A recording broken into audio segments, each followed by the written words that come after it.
An individual is difficult to break, but a crowd is malleable. Dark psychology on a macro level does not target you. It targets the collective. It is not a dialogue. It is an architecture, a structure carefully built to shape the thoughts of millions without any of them realizing they are being led.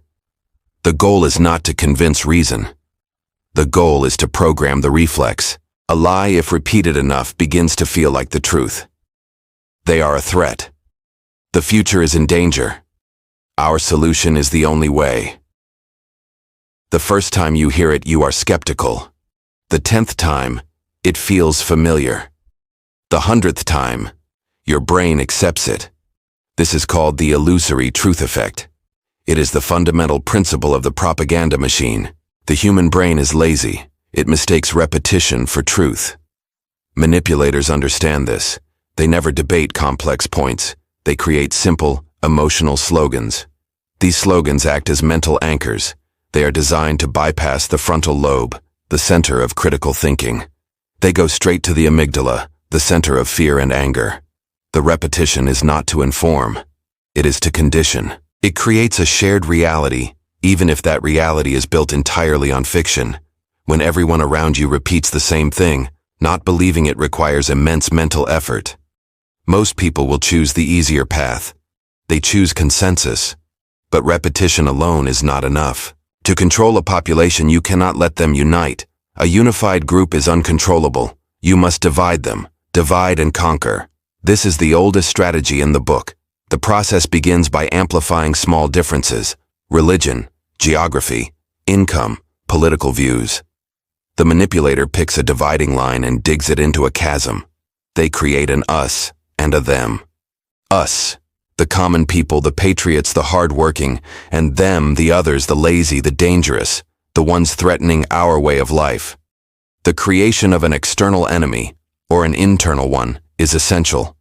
This enemy, them, becomes the scapegoat for all problems. The economy is failing. It's their fault. Crime is rising. It's their fault. Your own personal insecurities. Also, their fault. More importantly, it redirects anger. Instead of looking up at those in power and questioning their incompetence or corruption, the crowd looks sideways at their neighbor. They vent their anger on the scapegoat. Those in the yes group are rewarded for their loyalty. Those in the them group are punished and dehumanized. They are no longer people. They are a problem to be solved. They are vermin. They are a plague. They are parasites. This language is intentional. You cannot harm another human being, but you can exterminate a threat. Once you have successfully divided the population into two opposing camps, they will police one another. Distrust becomes a weapon. Neighbor informs on neighbor. Colleague watches colleague. Absolute loyalty to the US group is seen as the highest virtue. Now, the machine has fuel.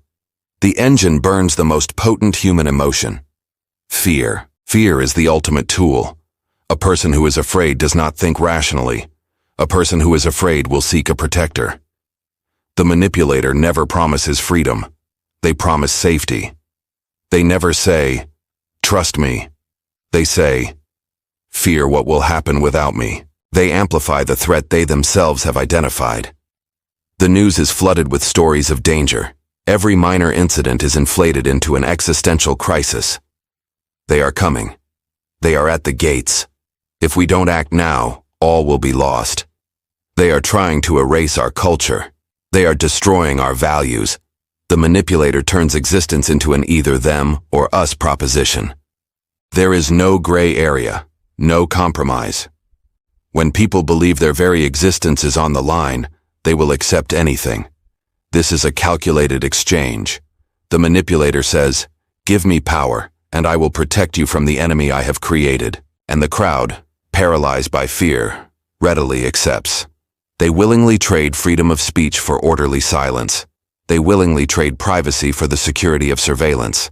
They accept authoritarian measures, not because they agree with them, but because they believe they are necessary for survival. Fear erodes self-reliance. It makes people dependent, like a child running to a parent during a thunderstorm. The crowd runs to the leader, who has become the sole symbol of safety in a chaotic world. These three elements, repetition, Division and fear work in sync. Repetition creates the truth. Division creates the enemy. Fear fuels the action. The result is a self-reinforcing loop.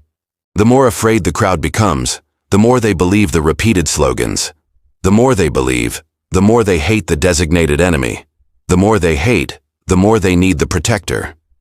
Breaking this loop is nearly impossible from within. To question the truth means to go against everyone you know. It means you risk being labeled as one of them. It is betrayal. To question the fear means you are seen as naive, as foolish. The true power of the propaganda machine lies not in the lies it tells. It lies in the atmosphere it creates. An environment where critical thinking is more dangerous than blind compliance. The manipulator doesn't need to arrest every dissident. They just need to make dissent socially isolating. The rest, the crowd will take care of itself. That loneliness is the weapon, and the crowd is the one who wields it. Once the propaganda machine has established the truth and identified the enemy, the next phase begins. This is not top-down control. This is compliance from within. To control behavior, you must first control thought. To control thought, you must control language. The manipulator introduces a new vocabulary, a specialized language designed to shape reality. In this system, old words are stripped of their meaning. Critical thinking is no longer a virtue. It becomes synonymous with being divisive or treason. Peace doesn't mean the absence of conflict. It means total compliance. Conversely, vague words are loaded with emotion. Security, tradition, patriotism. These words become switches. When spoken, they are not used to describe an idea, but to demand an immediate emotional response.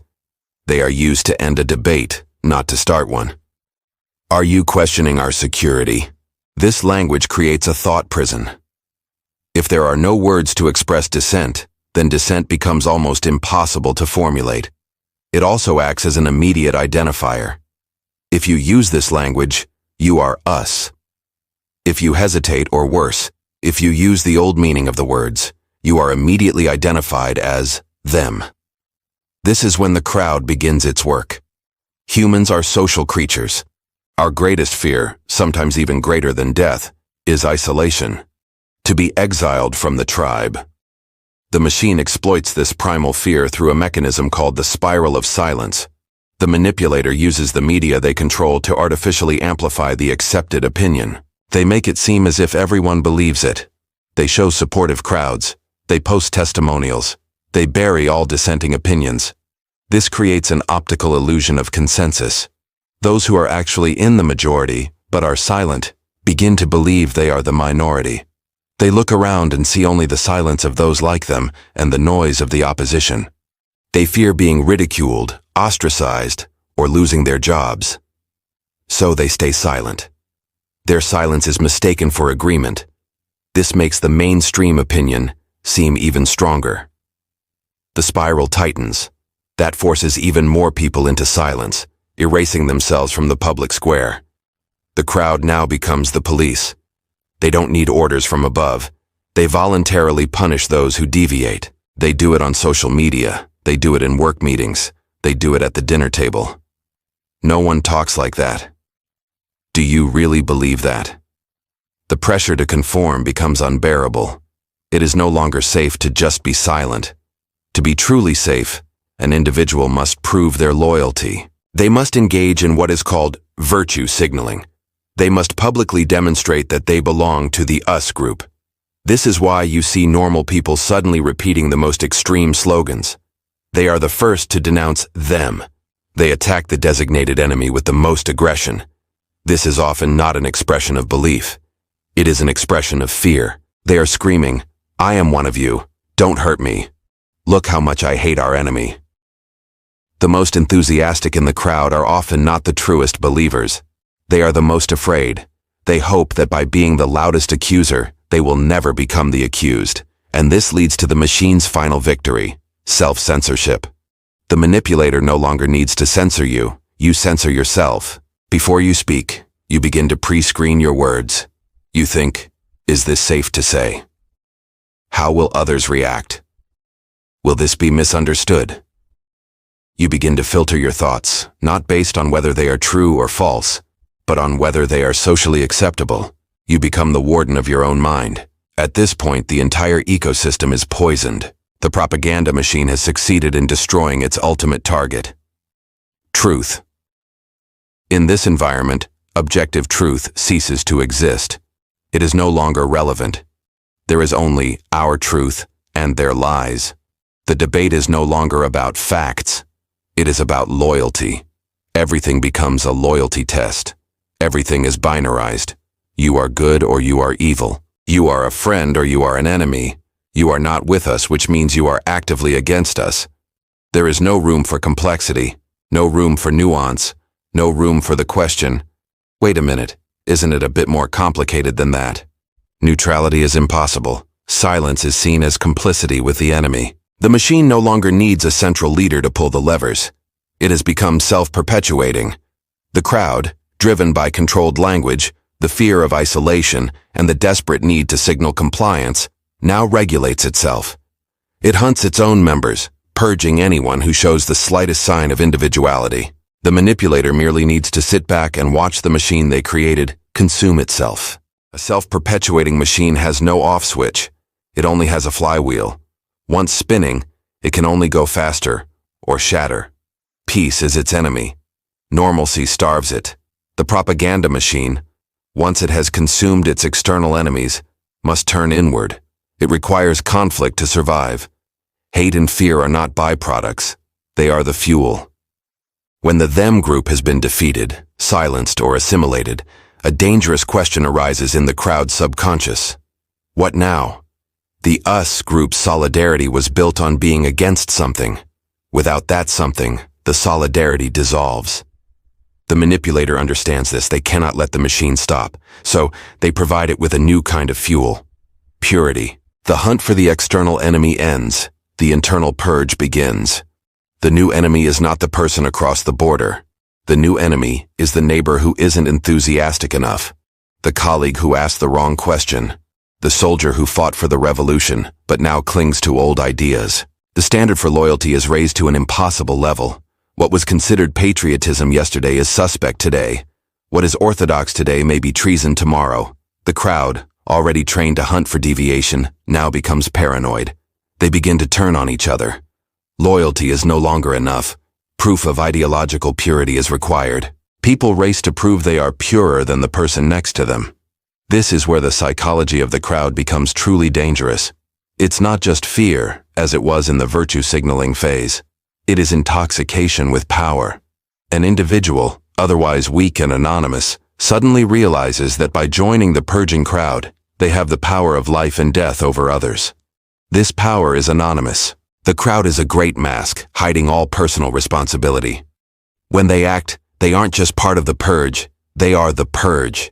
They can destroy a rival's career with an accusation. They can eliminate someone they envy. The crowd gives the weakest person an ultimate weapon, moral righteousness. When they attack others, they aren't doing it for personal gain.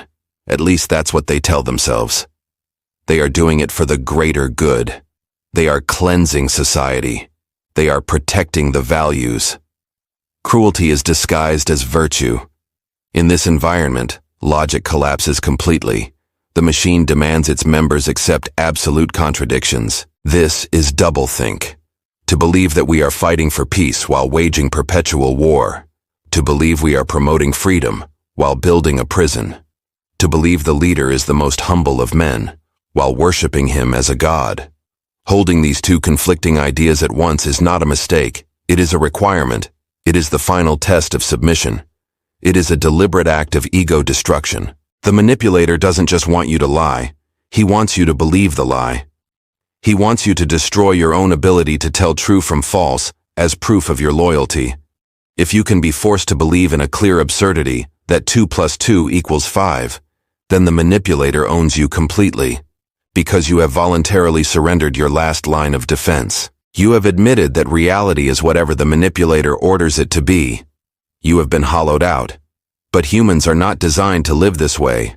The human mind cannot exist indefinitely in a state of paranoia, fear, and cognitive dissonance.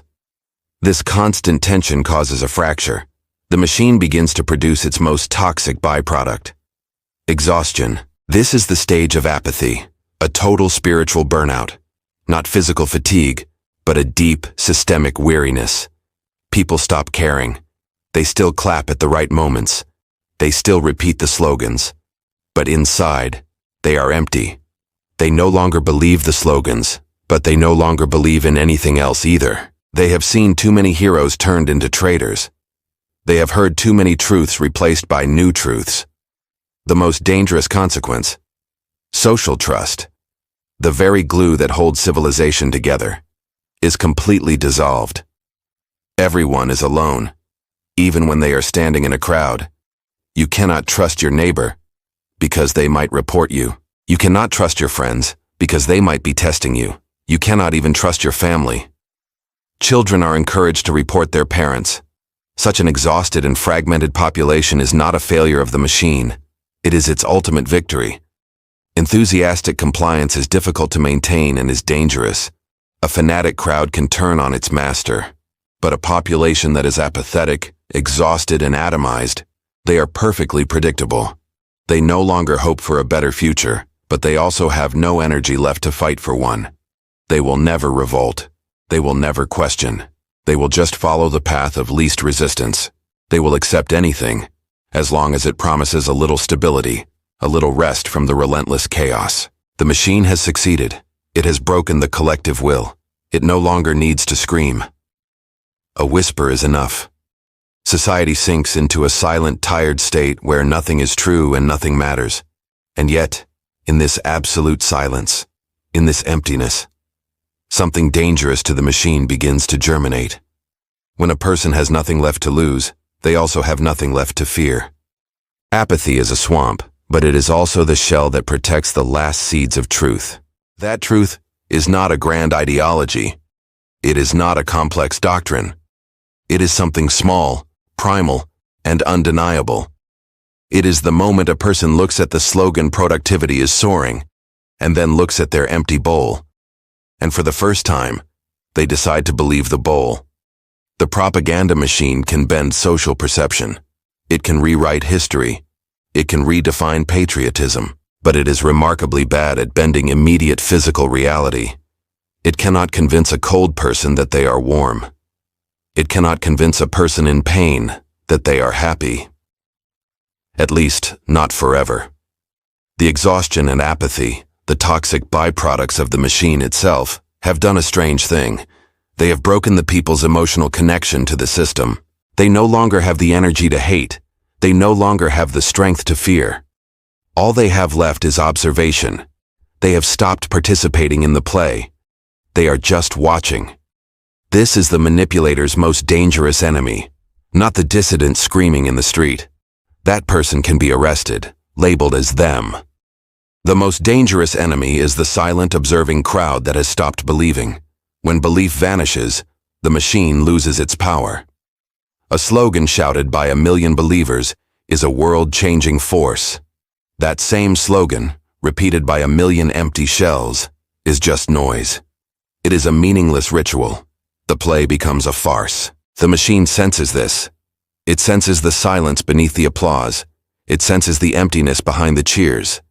And it reacts in the only way it knows how. It turns up the volume. The purges become more frantic, targeting those who are not enthusiastic enough. The slogans become more shrill. Loyalty is demanded not just daily, but hourly. The media stops reporting news at all. It becomes nothing but repeated affirmations. The machine shifts from paranoia to desperation. It tries to force with brutality what it once created with cunning, but it is too late. 2 + 2 = 5. Only works when people are blinded by fear or incited by hatred. When they are exhausted and have nothing left to lose, they see only the absurdity. So, how does one survive a system that has poisoned everything? How does an individual resist an all-powerful machine? You do not fight it with its own weapons. You do not create a counter-propaganda machine. You do not try to shout louder than it. To do so is to become it. You do not attack the crowd. You withdraw from it. The solution, ironically, lies in the very thing the machine tried to destroy: the individual. The resistance is not a rebellion. It is an act of restoration. The first step is to rebuild the fortress inside your own mind. You must become your own private archivist of truth. You start with small things. It is raining today. Even if the radio says it is a special victory shower. No, it is just rain. You trust your senses over the slogans. The second step is to reclaim language. You stop using their specialized vocabulary. You call things by their real names. A prison is a prison, not a re-education center. By doing this, you keep your mind from being contaminated. You maintain the ability to think clearly. Once you have secured your mind, you begin the third step. You become unreadable to the machine. You clap just enough to survive, but you do not feed it your emotions. You don't give it your anger. You don't give it your enthusiasm. You don't give it your fear. You become a void in its matrix. You starve it. And this is the final, most important step. The machine runs on isolation. It shatters social trust, so that everyone is alone in the crowd. The only way to defeat it is to rebuild that trust, one brick at a time. You find one other person, one person you can trust. It might be a friend, a family member, a silent colleague. You start speaking your small truths, in private. The prices are terrible. I don't believe what they said. This is insane, isn't it? The moment you hear that other person whisper, "Me too," the machine has lost. The isolation is broken. 2 people become 4, 4 become 8. These small networks of trust, these islands of sanity, begin to form beneath the surface. They are the parallel structures. The official society, the one on television, is still chanting. But the real society is whispering in kitchens, in back alleys, in parks. The propaganda machine is a massive, impressive, but hollow structure. It is held up by only 2 things: belief and fear. When belief has crumbled in silence and fear has been eroded by exhaustion, the machine is just a fragile steel shell. The collapse never looks like a battle. It looks like a building rotting from within. One day, one person decides to stop clapping. They don't shout. They don't protest. They simply lower their hands, and then the person next to them stops, and suddenly the entire stadium is silent. In that silence, everyone looks at each other, and for the first time in years, they realize that everyone was pretending. The emperor has no clothes, and what was given by consent can be withdrawn by silence. Thank you so much for watching this video. If you enjoy this type of content, please hit subscribe and turn on notifications so you won't miss our next video.